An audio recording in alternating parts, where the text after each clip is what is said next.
Tension, la vice-présidente de la FECAFOU agresse un journaliste, frère de Mouel Kombi. Selineko FECAFOU. La vice-présidente de FECAFOU est en colère. Selineko a agressé et menacé un journaliste proche de Mouel Kombi. Le ministre est accusé de pratiques occultes. Bonjour et bienvenue à tous sur Camé Info 1. La meilleure chaîne d'information et d'actualité au Cameroun. Si vous êtes nouveau sur la chaîne, je vous invite à cliquer sur le bouton d'abonnement là en dessous et d'activer la cloche de notification pour ne rien manquer de nos prochaines vidéos. Et surtout n'hésitez pas à laisser vos avis en commentaire à la fin de cette vidéo. La guerre entre la Fédération camerounaise de football et le ministre des Sports Narcisse Mouel Kombi prend une nouvelle tournure. Le journaliste et directeur de publication du journal Grande Afrique a été violemment agressé, il y a quelques jours par la vice-présidente de la FECAFOU Selineko. Le média qui a révélé l'information explique que le seul tort du journaliste est d'être le frère du ministre des Sports. Selon d'autres sources, si la FECAFOU est tant sur les nerfs, c'est parce qu'elle accuse Mouel Kombi de s'être attaché les services de puissants marabouts qui ont inondé le stade de Japoma lors de la rencontre Cameroun-Algérie, 0-1, comptant pour les barrages qualificatifs pour la Coupe du Monde 2022. Pour l'heure, la FECAFOU ne s'est pas prononcée sur cet incident qui affecte dangereusement son image. La brouille entre Mouel Kombi et Samuel Eto'o ne date pas d'aujourd'hui. Elle a pris une grande ampleur, avec l'affaire Antonio Conceição dans laquelle le président de la Fédération camerounaise de football a publiquement désavoué son ministre des Sports. Depuis, la tension est perceptible entre les deux personnalités. De son côté, Samuel Eto'o rumine toujours l'humiliation qui lui a été infligée lors de la cérémonie d'ouverture de la Coupe d'Afrique des Nations. Pratiques occultes. Les langues commencent à se délier après la rencontre qui a opposé les Lions indomptables au Fennec d'Algérie vendredi dernier au stade de Japoma à Douala.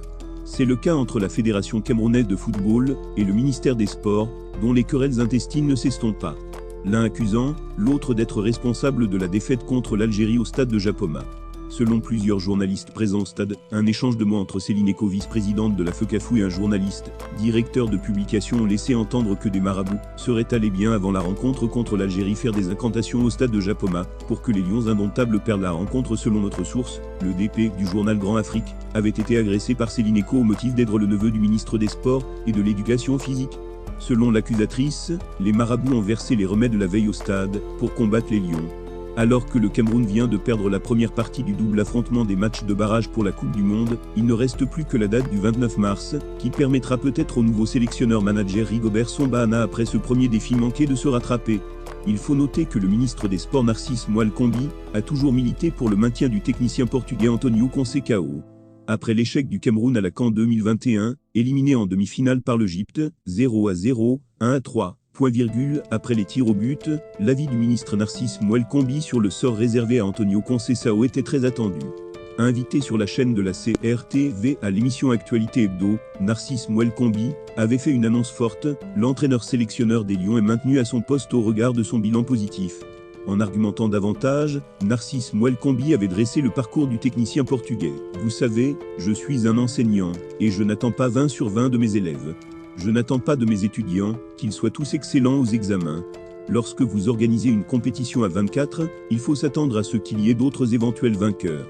Parmi les 24, le Cameroun a émergé, en tant que troisième. Qu'en est-il des 21 autres? Le ministre avait ajouté dans son bilan que l'équipe doit se remettre au travail en vue des prochaines échéances.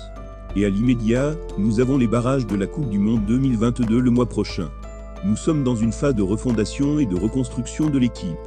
Et lorsqu'on regarde les matchs sous l'ère Conceição, nous avons 14 victoires, 7 nuls et 2 défaites en 23 matchs, dont 14 sans encaisser de but. La priorité aujourd'hui n'est pas de casser le staff technique, mais de continuer à travailler. L'ultime objectif du Cameroun, c'est d'être du rendez-vous de la Coupe du Monde au Qatar, avait-il indiqué. Un avis que ne partageait pas le président de la FECAFOU Samuel Eto'o, qui avait réussi à manœuvrer pour la nomination de Rigobert. Là, nous sommes au terme de la vidéo. Surtout n'oubliez pas de vous abonner et de cliquer sur la cloche de notification pour recevoir le top des informations et actualités au Cameroun.